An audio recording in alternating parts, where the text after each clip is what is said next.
Hello and welcome to my channel, I Win to Lose Gaming. Aoife, the newest 4-star character in Genshin Impact, has arrived. In this video, we'll take a look at how useful a Constellation Zero Aoife is with various weapons.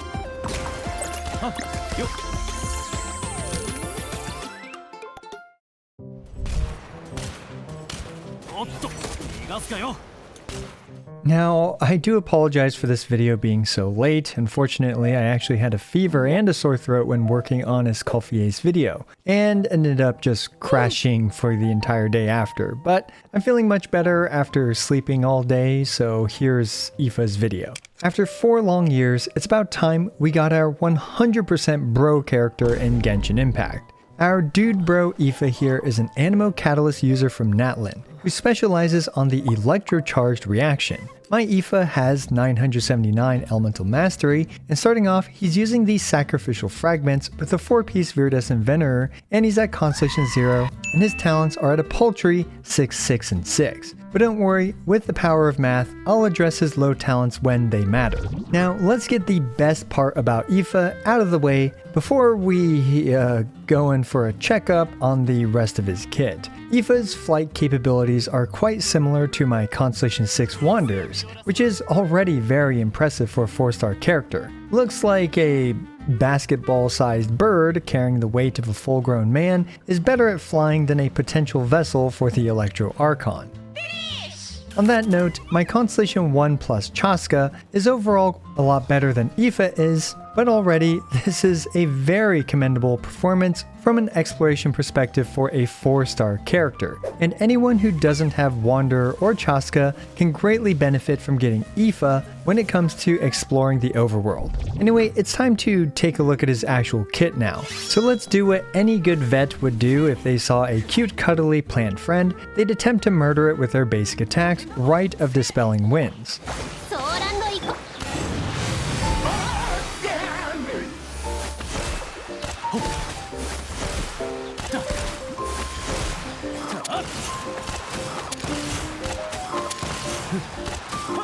Aoife's basic attacks are pretty basic, with standard ICD and thus swirling every 3 hits or 2.5 seconds, and his charge attacks have no ICD. While largely unremarkable, they do have pretty decent range. Fortunately, you won't typically be using his normals much because his kit revolves around his elemental skill, Airborne Disease Prevention.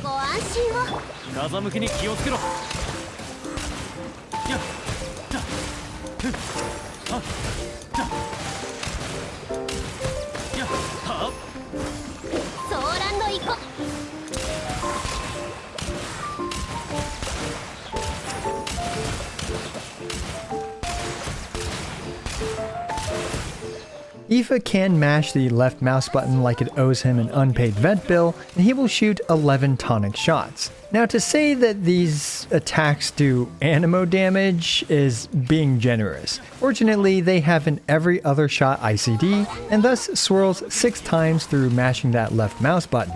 Aoife can alternatively also hold the left mouse button, which actually leads to him shooting 13 shots instead of 11 shots, thus swirling 7 times total. Also, while holding his basic attack during his elemental skill, Aoife has really good auto-targeting, so you don't have to worry too much about missing stuff. Also, every tonic shot heals the whole party, scaling off of Aoife's elemental mastery. Sadly, the healing is pathetic, healing for 352 to 375 per shot. And in this example, Aoife provided 4,783 healing for the full party, which is unfortunately a very paltry amount of healing. Fortunately, this is where the aforementioned Aoife's low talent levels are actually important. So I did some math for all my bros, aka my subscribers, which if you want to be a bro that subscribe button. At talent level 10, Aoife would be healing the entire party for about 6,153, and his healing keeps on improving as you get his constellations 3, 4, and 6.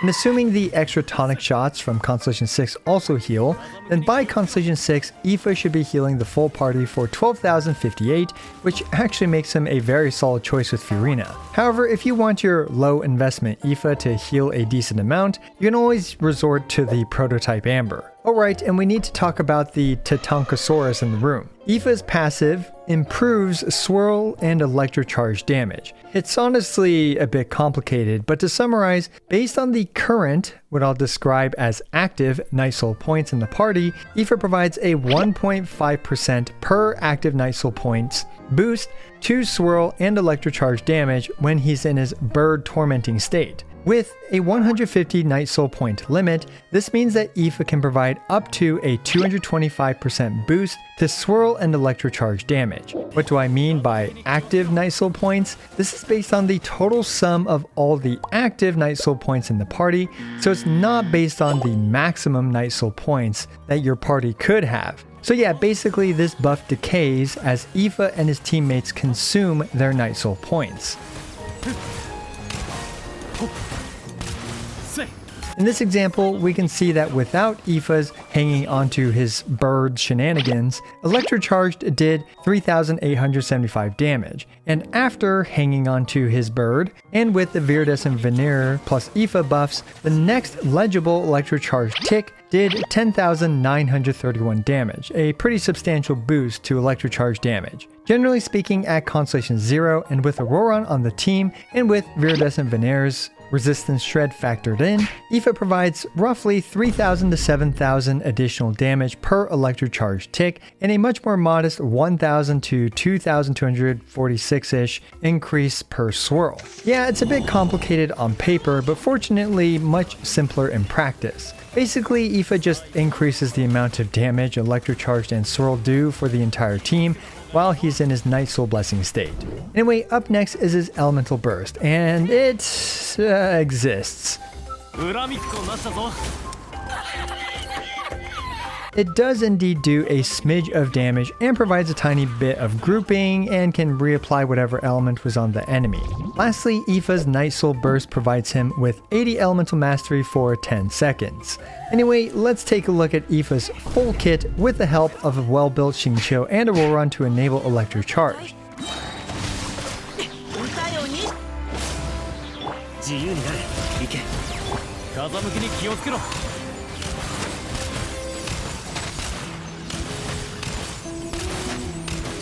With the power of 3 characters, Constellation 0 Aoife was indeed able to single cycle our Regis fine friend. A very important note about Aoife is that unlike Mizuki, Aoife can bro-activate characters like Brodo, Xingbro, Brolan, and Constellation 6 Bros, which is nice. Truly a bro of all time.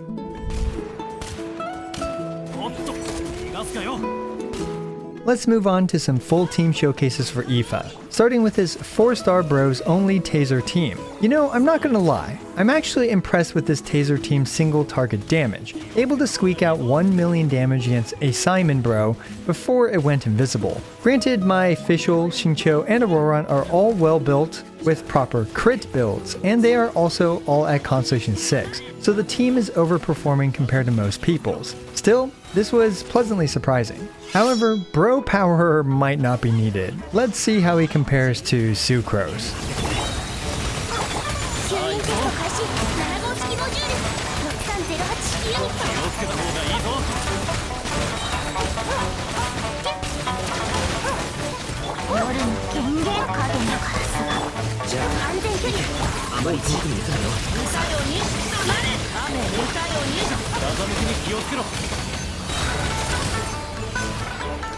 Yeah, Constellation 6 Prototype Amber wielding Sucrose was faster than Aoife here. I used Prototype Amber on Sucrose so she can also heal the entire party like Aoife. Well, perhaps things will improve with Constellations on Aoife, but we have, in the span of just 3 patches, our second Sucrose side grade, which is honestly kind of insane to me.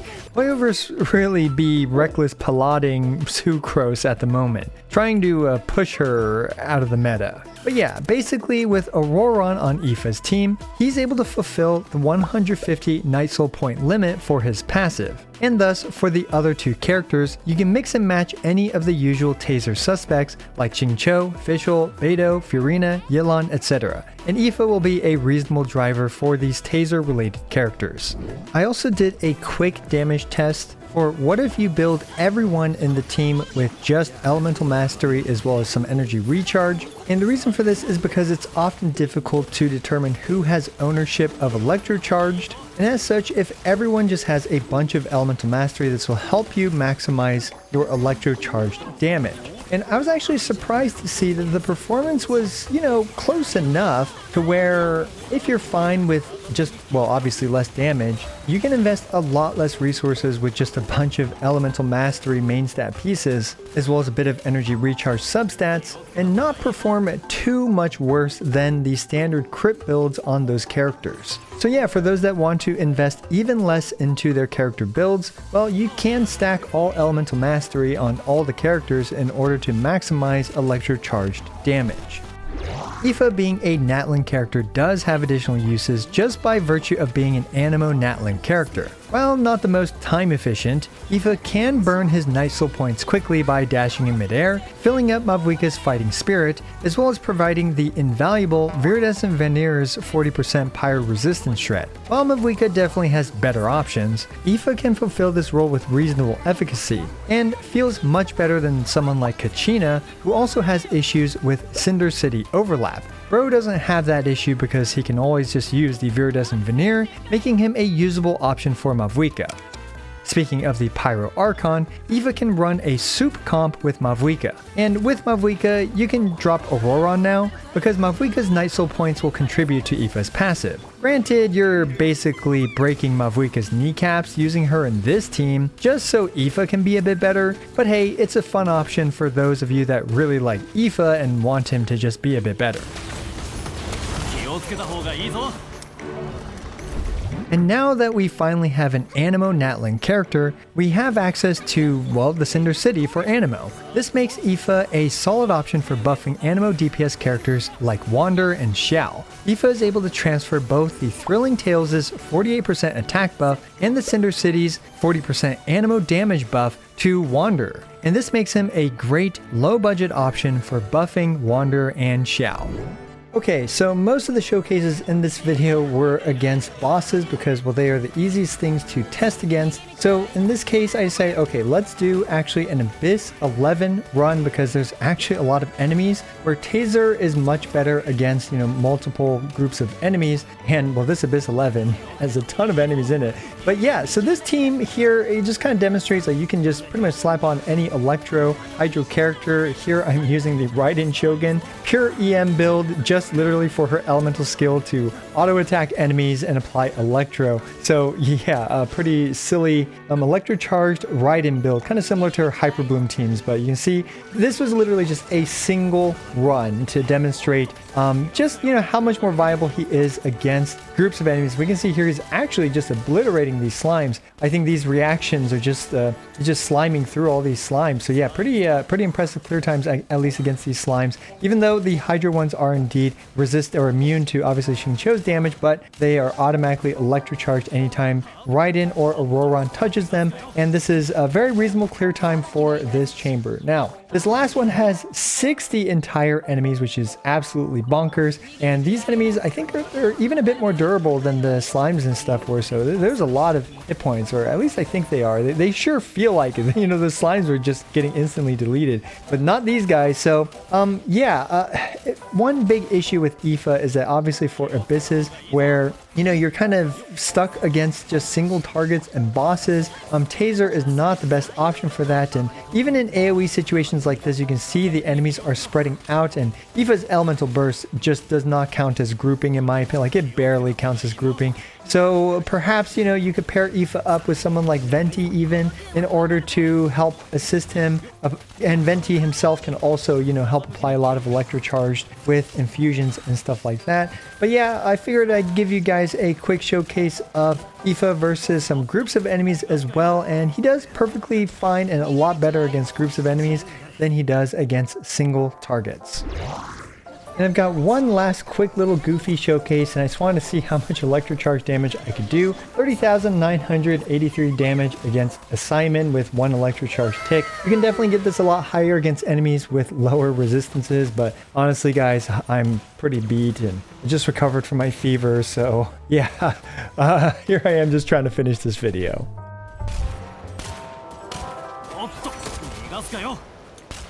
So yeah, that about covers it for Aoife.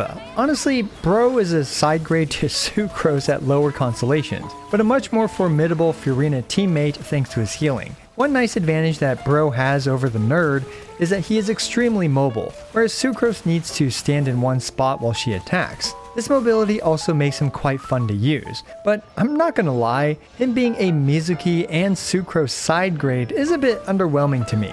But his power level at Constellation 0 as a Mizuki and Sucrose side grade is to be expected. Aoife is, however, insanely great at exploration, especially for a 4-star character, and he's certain to be a very valuable addition to anyone's overworld teams who get him and who don't have Chaska or Wander. So yeah, I'm actually not as disappointed in him as I expected. And with some constellations, I can even see him being a valuable option for 4-star only clears of future abysses that are a bit more friendly towards electro-charged team comps, because right now the current abyss is absolutely atrocious for electro-charged. Anyway, let me know what you think about Aoife down in the comments below. As always, I appreciate every single one of you. This is I Went to Lose, signing out.